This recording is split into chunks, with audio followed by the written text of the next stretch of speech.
Good morning, Taconic, and welcome to another exciting episode of the Thunder Report. We have a fantastic show coming up, so let's get right into it.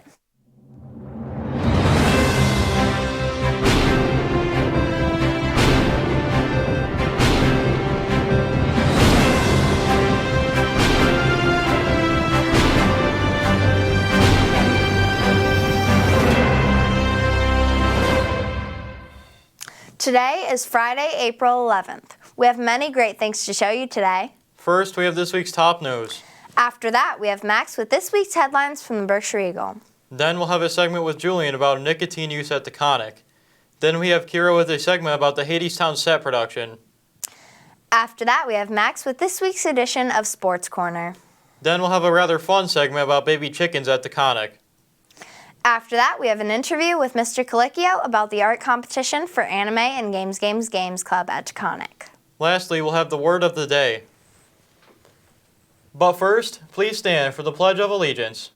I pledge allegiance to the flag of the United States of America and to the republic for which it stands, one nation, under God, indivisible, with liberty and justice for all. For our top headlines today, on April 18th, we will have no school in observance of Good Friday. And from April 21st through the 25th will be our spring break. Today we congratulate Carmelo Guzman for being crowned Mr. Taconic 2025. It was a fun night filled with talent, music, singing, and some sharp-looking tuxes. All of the contestants did an amazing job entertaining the audience. Thank you to everyone who participated and came out to support. The theme and date has been set for our next prom. The theme is Roaring Twenties, and it will be held on Tuesday, June 3rd at the Stationery Factory in Dalton, Massachusetts.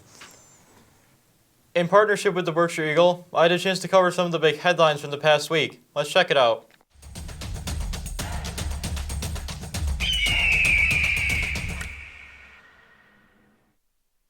Hello everyone, my name is Max and welcome to Headlines with the Berkshire Eagle.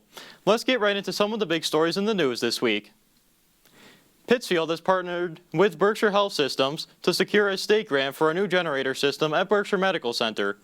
A $1.95 million grant from the Massachusetts Emergency Management Agency will be used for a new 1,250 kilowatt generator, a 12,000 gallon fuel tank, and a new transformer in the East Wing electrical room of BMC. The two generators of BMC now, which are each multiple decades old, will be taken out and replaced with this new system so BMC can continue to have power to respond to emergencies. The Berkshire Eagle has won 35 journalism awards in the New England newspaper competition held 2 weeks ago in Portland, Maine. The awards included 11 first places and 18 second and third places, all across a wide range of categories. The Bee magazine, a member of the Berkshire Eagle family, also took home 6 awards. The Eagle's publisher, Fred Rutberg, said, "I am proud that the extraordinary work that our reporters, photographers, and editors do for the Berkshire community was recognized for the praise it earned." Close quote. Last Friday, a celebration event was held to commemorate Alberta Phillips' 100th birthday on Wednesday. Mayor Peter Marchetti of Pittsfield was there to give a proclamation commemorating the milestone.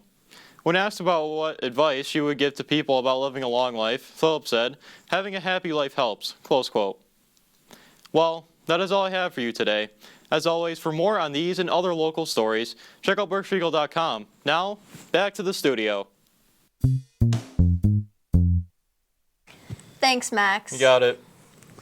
Now we have a segment about nicotine use at Taconic. Here's Julian with that information. My name is Julian, and I wanted to talk about a recent health scare that I went through on Taconic TV. I was recently diagnosed with testicular cancer in January. I had a major surgery that resulted in me going through a lot of stress throughout the couple of months. Due to this, I was using nicotine. Nicotine is an addictive drug that youth and most adults in Massachusetts use. I am better now, but I do have a very long road ahead of me. I took some time today to talk to some experts that will describe to you what I basically went through and the causes of nicotine use and the current health problems that go through a lot of youth and adults and elderly and whoever else use it. Nicotine is not legal for juveniles to consume, and my issue would be before it was just cigarettes, but now that juveniles are they're vaping now.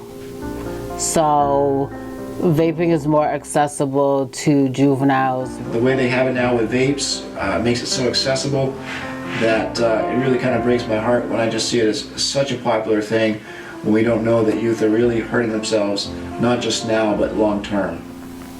I thank Officer DeGraffenry and Mr. Keller for taking the time today to talk to me and give us some information about nicotine.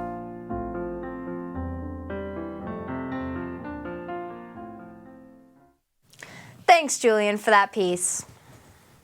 Next, we have a segment about the Hadestown set production.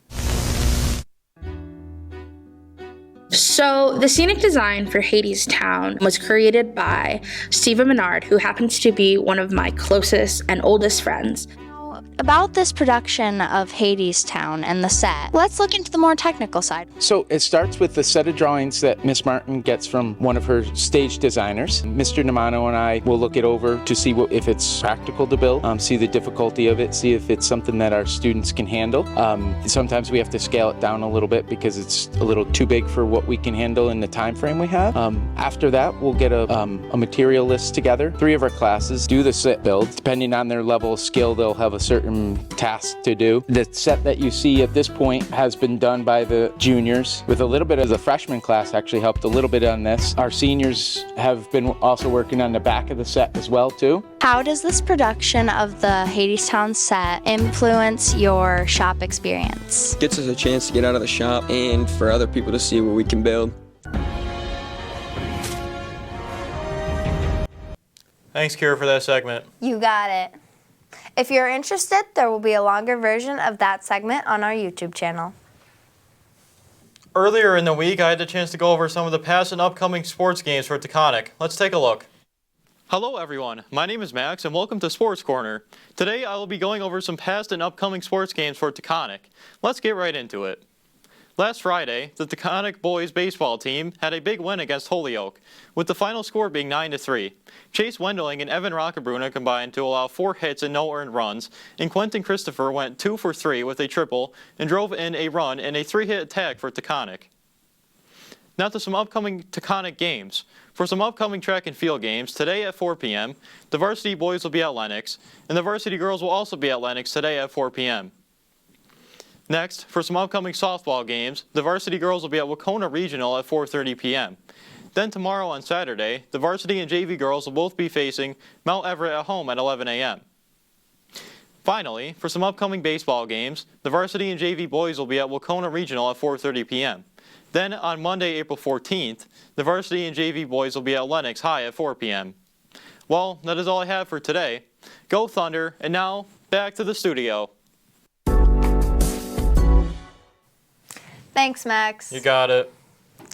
Now we have a segment with some information about baby chickens at Taconic. It's springtime in the environmental science classroom at Taconic High School, and the chirping sounds of new life are filling the halls. It takes about 21 days for them to hatch. As part of the Hatch Project, the Hancock Shaker Village provides schools in Berkshire County with an incubator, eggs, educational material, and trained instruction. Over the course of 3 weeks, the students in the classroom watch the eggs hatch and monitor the growth. We got them from Hancock Shaker Village as a part of the Hatch program, and they're going back there on Friday. Ms. Freeman, instructor of the program, says, in May, we'll be doing population surveys of cardinals on campus using mist tents.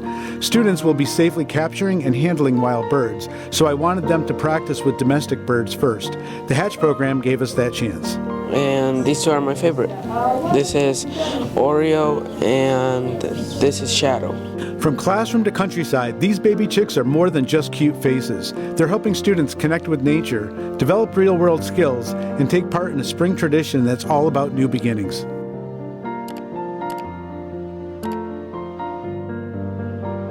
the Animals Festival runs daily from 11 to 3.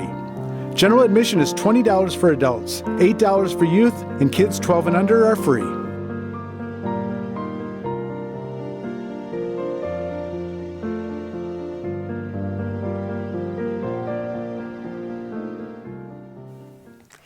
Thanks for that piece. Next, we have Avery covering the drawing contest with Mr. Colicchio. Good morning, Taconic, and today I have an interview with Mr. Colicchio about the ongoing art competition. So my first question I have for you, Mr. Colicchio, is where does all this voting take place? In order to vote for the drawing contest, there are a couple of different options. There are some posters hanging up all around the school. If you look for those, you'll see a QR code on that poster that you can scan, and it'll take you right to a Google form to vote. Alternatively, people can go to tinyurl.com/THS drawing contest. And then from there, it will take you to a form to be able to both look at the entries and to do the voting for the contest itself. So once you get to the form, how does the voting exactly work? So once people either follow the QR code or the URL to the Google form, there will be a link up at the top that has a slideshow with all 30 entries into the contest. So you can see every single person's piece of art who's decided to enter. From there, on that Google form itself, you're going to rank your top 3 choices. So the way that voting is going to work, everything is going to be based on total number of points. Your top choice will be worth 3 points, your second choice will be worth 2, and then your third choice will be worth 1 point. The winners will be the top 3 entries with the most total points. Mr. Colicchio, so the next question I have for you is, how long is this voting taking place? Voting is open now. It actually opened up last week. It will run to the end of the month, so people will have until after we come back from April break, and the winners will be announced on April 30th. What prizes are exactly at stake here? The prizes for the drawing contest, there's a prize for first, second, and third place. All 3 of them will be in the form of Amazon gift cards. The first prize is a $50 Amazon gift card. The second prize is $25, and the third prize is a $10 Amazon gift card. Now, thank you for all that great information, Mr. Colicchio. Sure, good luck to all the contestants. Now back to the studio. Thanks, Avery, for that information. Lastly, the Miss Willis word of the day today is consensus. Consensus means a general agreement. Get notice using this word in class or in the halls, and you will get a green ticket and be entered at a drawing for a prize from Word of the Day. Well, that is all we have for you today. As always, if you have any news you'd like us to report, please email us at taconictv@pittsfield.net. For more from us here at Taconic TV, check out our weekly radio show Up on Taconic, which airs every Monday at 6 p.m. on WTBR 89.7 FM, as well as on podcasting sites like Spotify and CastBox. Also, make sure to check out our other radio show, School of Rock, which airs every Monday before Up on Taconic at 5 p.m. on WTBR 89.7 FM. As always, make sure to take responsibility, have respect, and strive for excellence. Have a great day, Taconic!